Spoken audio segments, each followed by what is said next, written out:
At this time, for biliary tract cancers, there's a great interest in precision medicine, and it's estimated that probably 40 to 50% of bile duct cancers have actionable mutations that can be accessed with approved drugs or on the context of clinical trials. One area that's specifically interesting is HER2 alterations in biliary tract cancers. The more common is amplification or overexpression, but a subset, probably 1 to 2% of these cancers have somatic mutations in HER2, and these mutations are known to be oncogenic. They drive cancer growth and represent a potential therapeutic target. So the data that we presented was the biliary cohort of the SUMMIT study. So SUMMIT is a global multi-center phase 2 study looking at the drug neratinib, which is a tyrosine kinase inhibitor that inhibits HER2 with patients that have HER2 somatic mutations. The biliary cohort had 20 patients enroll, and what we were able to show was that a subset of these patients had clinical benefit. Of the 20 patients, 2 patients had a partial response, 1 had an unconfirmed partial response, and 3 patients had stable disease that exceeded 16 weeks.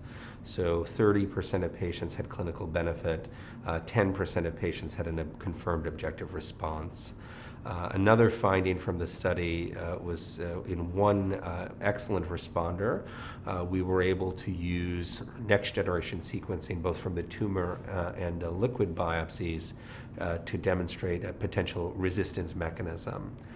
Finally, we found that this treatment is generally safe in patients with bile duct cancers.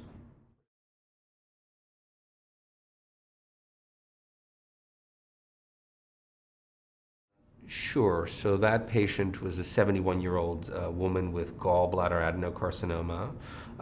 The tumor expressed both HER2 amplified, but also had a missense mutation in HER2. That patient had received 3 prior lines of chemotherapy and had progressed on all 3. The patient initiated neratinib at 240 milligrams orally daily.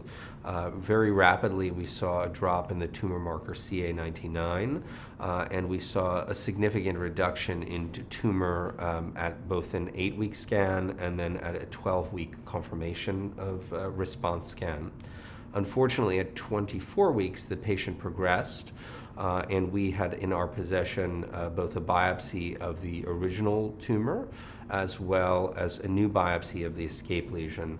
And we performed MSK Impact, which is our next generation program, where we look at nearly 500 oncogenes and tumor suppressors.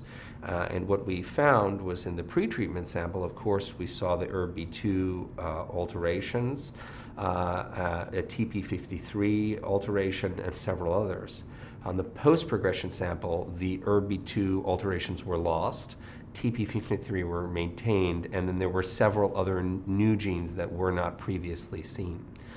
So this indicates that there's a subclone that doesn't express ERBB2 that essentially emerged with selective pressure. We also were able to do a liquid biopsy, which is take cell-free DNA and apply a similar type of next-generation sequencing. And in this, we could see the ERBB2 alterations as well as the TP53 at all sampling time points. However, at the emergence of resistance, we saw several other new mutations that weren't present in the original tissue, and that included BRCA alteration, an ERBB2 missense mutation, and an ERBB3 missense mutation of unclear significance. But this, I think, illustrates a more broader point in biliary tract cancers, which is that there is subclonal heterogeneity, and we're just now trying to explore that and to understand that better, and with the hope that that might lead to better prognostication for patients as well as better prediction and treatment alignment.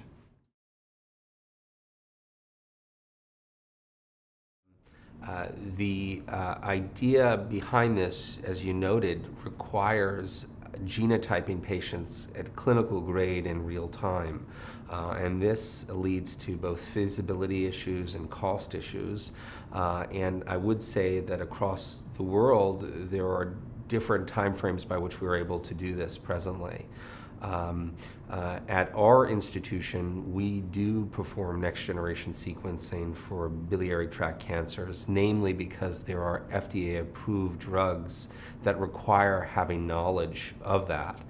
For other parts of the world, that may not be standard of care at the present time. As you could have seen from the presentation before mine, actually several patients had genotyping but weren't able to make it onto a clinical trial.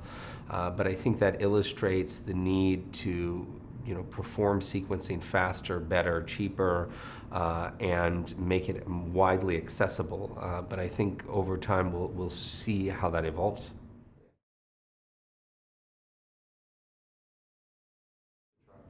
So at this point, the study continues to accrue because it hasn't reached its specified number of evaluable patients.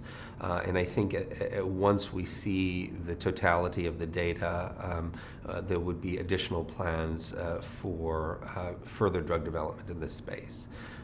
I would note that outside of this study, there are several other HER2-targeted compounds that are being proposed or ongoing in biliary tract cancers. Some of those data have already been presented, and I think over the next few years, we'll still see continued interest in HER2 in biliary tract cancers, as well as several other genomic targets.